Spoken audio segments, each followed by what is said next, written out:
아멘. 오늘 우리가 함께 읽은 본문 말씀은 중보기도의 요청, 소령, 그리고 문안 인사 등으로 구성되어 있습니다. 그리고 오늘 본문 말씀은 히브리서의 마지막 종결 부분입니다. 여기서는 일반적인 서신의 종결부에서 볼 수 있는 마지막 권면과 안부 인사가 담겨 있습니다. 처음 히브리서의 제일 처음에는 일반적인 서신서에서 볼 수 있는 발신자 그리고 수신자에 대한 언급이 없습니다. 사도 바울 서신들이나 그 당시의 일반적인 서신들에서는 서두에 누가 누구에게 보내는 편지인지가 나와 있지만 히브리서는 서두부터 바로 본론으로 들어갑니다. 그런데 이 히브리서도 마지막 부분에서는 서로 안부 인사를 전하며 다른 서신서들과 마찬가지로 마무리되는 것을 볼 수 있습니다. 종견부를 통해 히브리서의 저자와 수신자들이 이미 서로를 잘 알고 있는 사이고, 그래서 특별히 맨 처음 부분에 수신자와 발신자를 밝히지 않았던 것으로 이해할 수도 있습니다. 또 이 히브리서 내용과 형식 면에서 보면 편지보다는 서신보다는 일종의 설교문과 같아서 서신과 책의 중간 정도의 성격을 가지고 있는 글입니다. 이런 히브리서의 내용을 보면 앞서 계속 이야기했듯이 히브리서는 유대교인들 중에서 예수를 믿다가 다시 유대교로 돌아간 그런 이들에게 경고하기 위해서 쓰여진 글입니다. 또한 고난과 박해를 견뎌내고 성숙한 신앙인으로 살아가기를 기대하며 쓴 글입니다. 그리고 예수 그리스도의 십자가의 보혈에 의해서만 구원과 제사함과 영생이 주어지는 그러한 복음의 절대성에 대해서 우리에게 말씀하고 있는 성경입니다. 앞서 17절에서 히브리서 기자는 목자들에게 순종할 것을 권면한 다음에 자신들을 위해서 기도해 달라 말씀하고 있습니다. 본문 18절, 19절 말씀을 우리 함께 읽겠습니다. 18절, 19절 말씀입니다. 우리를 위하여 기도하라. 우리가 모든 일에 선하게 행하려 함으로 우리에게 선한 양심이 있는 줄을 확신하노니 내가 더 속히 너희에게 돌아가기 위하여 너희가 기도하기를 더욱 원하노라. 우리는 서로를 위해서 기도해야 하지만 무엇보다도 교회를 위해서 헌신하는 이들을 위해서 기도해야 합니다. 또 특별히 또 말씀의 종들을 위해서 기도해야 합니다. 하나님 앞에서는 완전한 사람이 없고 또 완벽한 사람도 없고 혼자서 능히 바로 서일 수 있는 강건한 사람도 없기 때문입니다. 그 누구도 성령 하나님이 함께 하시고 또 성령 하나님께서 붙드시는 은혜가 없다면 교회의 이런 사역들을 감당하기가 너무나 어렵습니다. 때문에 우리는 설교자들과 또 교회를 헌신하는 이들을 위해서 함께 기도하며 나아가야 합니다. 18절 또 19절 말씀을 또 세번역 성경으로 한번 다시 읽겠습니다. 우리를 위해서 기도해 주십시오. 우리는 양심에 거리끼는 것이 하나도 없다고 확신합니다. 우리는 모든 일에 바르게 처신하려고 합니다. 내가 여러분에게 더 속히 돌아가게 되도록 기도해 주시기를 더욱 간곡히 부탁드립니다. 히브리서 기자는 먼저 자신의 양심에 거리끼는 것이 한 점도 없다고 말씀합니다. 양심은 우리 하나님께서 사람 안에 주신 것으로 하나님 말씀에 비추어 자기를 객관화하고 자신을 바라볼 수 있는 능력입니다. 우리는 원래 죄인의 길을 걸어감으로 이 능력을 상실했지만 예수 그리스도를 믿음으로 우리의 신분이 변화되며 이러한 것들이 다시 회복되었습니다. 때문에 하나님을 믿는 이들이라면 누구라도 죄를 지으면 한없이 부끄러움을 느끼고 뉘우칠 뿐만 아니라 그 죄를 다시 짓지 않도록 노력합니다. 우리도 우리의 삶을 되돌아볼 때 이러한 양심이 말씀 안에서 잘 작동하는지 생각해 보아야 합니다. 우리 그리스도인들은 세상 사람들이 세상 법에 대해서 갖는 그러한 생각보다는 더 앞서 하나님 앞에서 우리가 과연 바른 삶을 살아가고 있는가? 하나님 앞에서 우리가 올바른 삶을 살아가고 있는가? 이러한 마음으로 주님 앞에 서서 나아가야 하는 것입니다. 그리고 이러한 선한 양심을 유지하는 것은 믿음의 사람으로서 당연한 의무라고 디모데전서에서는 말씀하고 있습니다. 믿음과 착한 양심을 가지라. 어떤 이들은 이 양심을 버렸고 그 믿음에 관하여는 파선하였느니라 우리에게 교훈하고 있습니다. 그래서 히브리 기자는 이 양심을 바탕으로 모든 일에 바르게 처신하려고 합니다.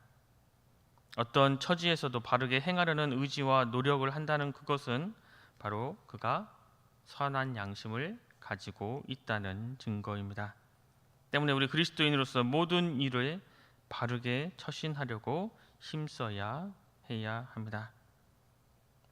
내가 지금 왜 여기에 있는지, 이곳을 무엇을 해야 하는지 고민해야 할 뿐만 아니라 내가 지금 누구와 함께 살아가고 있고 내 곁에 누가 함께 하시는지 깨닫는다면 우리는 살아가면서 작은 일에서조차 관행이라는 이름으로 합리화하지 않습니다.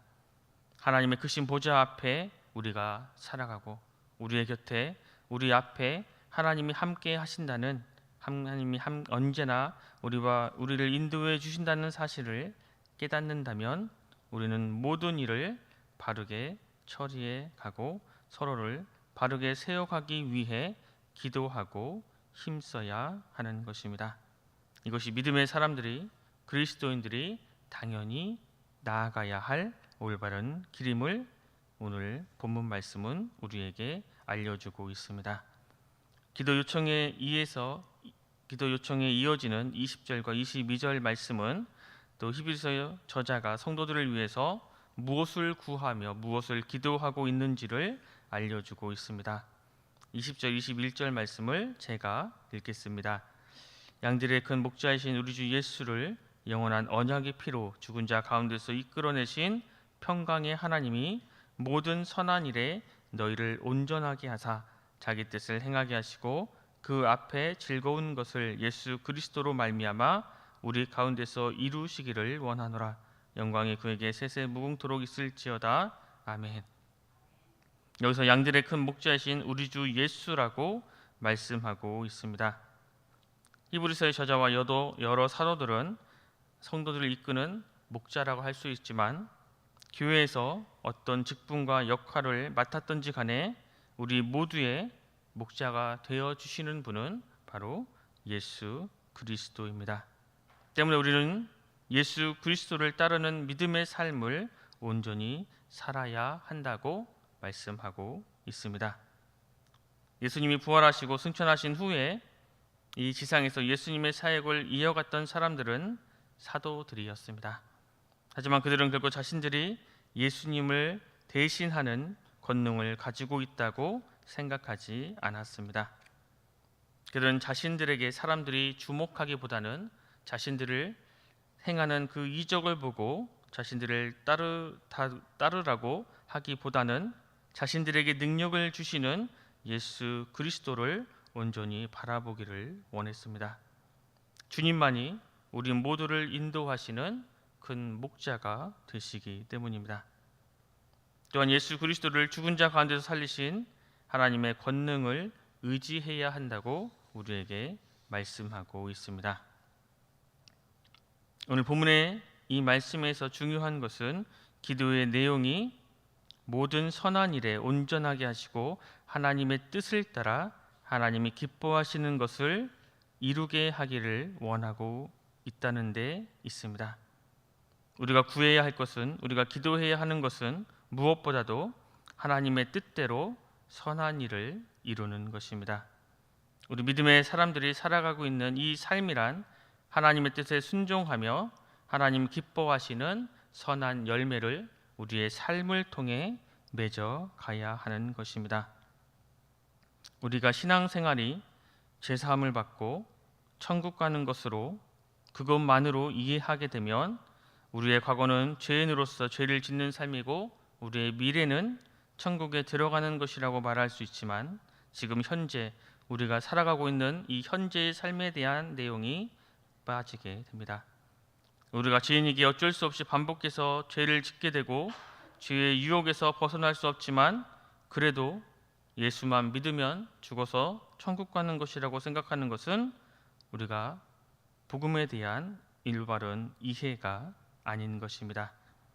우리는 우리의 현재의 삶을 통해 선한 양심을 통해 선한 행실을 통해 우리의 믿음을 예수 그리스도의 살아계심을 항상 증거하며 살아가야 합니다. 또한 성도의 삶을 오해해서 내가 원하는 것을 하나님의 능력으로 얻으며 사는 것, 이것도 잘못된 생각입니다. 중요한 것은 내가 원하는 것을 이루는 것이 아니라 바로 하나님이 원하는 것이 무엇인지를 묻고 하나님이 원하시는 것을 우리가 이루며 살아가는 것입니다. 지금 현재의 삶 속에서 하나님이 우리를 온전하게 하셔서 우리를 고치시고 선한 일을 행할 능력을 주심으로 우리가 하나님이 기뻐하시는 그 일을 온전히 이루어 갈 때에 우리는 하나님 나라의 백성으로서의 삶을 살아가게 되는 것입니다. 이어 22절에서는 권면의 말을 용납하라고 우리에게 부탁하고 있습니다. 앞서 히브리서 기자는 성도들의 믿음이 흔들리지 않고 더 깊은 믿음으로 나아가도록 여러 가지로 권면하고 또 심한 목소리로 책망하기도 했습니다. 이런 말들을 권위적으로 강요하는 것이 아니라 그 속에 담긴 진심을 이해하고 그것들을 잘 받아들여 달라고 부탁하고 있습니다. 이어서 23절, 24절에서는 히브리서 기자는 디모데가 석방되었다는 기쁜 소식을 전하며 기자와 디모데가 만나게 되면 함께 수신자들에게로 가겠다는 의지가 표현되고 있습니다. 서로 지역이 멀리 떨어져 있지만 서로 무난하고 서로의 안위를 확인하는 아름다운 모습들이 보이고 있습니다. 이처럼 하나님과 바른 관계를 이루고 있는 사람에게는 하나님과의 바른 관계뿐만 아니라 예수 그리스도 안에서 한 형제된 이들과의 관계도 소중하고 그것을 잘 지켜나가기 위해서 서로 합력하여 선을 이루는 모습들을 보여주고 있습니다. 마지막으로 우리 25절 말씀을 함께 읽겠습니다. 25절 말씀입니다. 은혜가 너희 모든 사람에게 있을지어다. 아멘. 히브리서의 마지막 문구 은혜가 너희 모든 사람에게 있을지어다 마무리하고 있습니다. 우리 믿음의 사람들, 그리스도인의 삶이란 은혜로 시작해 은혜로 마치는 것입니다. 앞서 여러 가지 권면의 말을 전했고 굳건하게 그 믿음을 지켜 나갈 것을 당부했지만 이 모든 일들은 하나님의 은혜가 없이는 이루어질 수 없습니다. 오늘도 하나님의 은혜를 구하며 우리 모두가 우리의 목자 되시는 예수 그리스도를 따르는 그 신앙의 길에서 아름다운 선한 양심으로 선한 열매를 맺음으로 하나님을 기쁘시게 하고 또 그러한 선한 열매를 통해서 하나님의 살아계심을 증거하는 삶을 살아가는 우리 모두가 될 수 있기를 간절히 소망합니다. 기도하겠습니다. 사랑의 하나님 감사합니다. 오늘도 우리에게 새로운 한 날을 주셔서 주님의 말씀을 듣고 묵상하며 하루를 시작할 수 있도록 인도해 주시니 정말로 감사합니다. 오늘도 우리에게 말씀을 통해 가르침을 주시는 주님, 우리 안에 말씀으로 온전해지려는 그 몸짓이 교회의 인도자를 향한 기도가 회복되도록 우리의 인생 가운데 역사하여 주시옵소서. 우리가 우리 스스로의 뜻을 정하고 그리스도의 십자가와 상관없는 육신의 욕망을 이루기 위해 힘쓰는 것이 아니라 하나님의 뜻이 무엇인지 주님께 묻게 하여 주시고 또 주님으로부터 들어 하나님의 뜻이 우리 안에 풍성하게 이루어지게 하여 주시옵소서. 입술로만 주님을 사랑한다고 입술로만 나눌 주님을 믿는 그리스도인이라 이야기하는 것이 아니라 우리의 삶의 모습들을 통해 하나님의 사랑이 하나님의 사랑의 심이 증거되는 참된 증인의 모습으로 살아가게 하여 주시옵소서. 모두가 감사드리며 예수 그리스도 이름으로 간절히 기도드립니다. 아멘.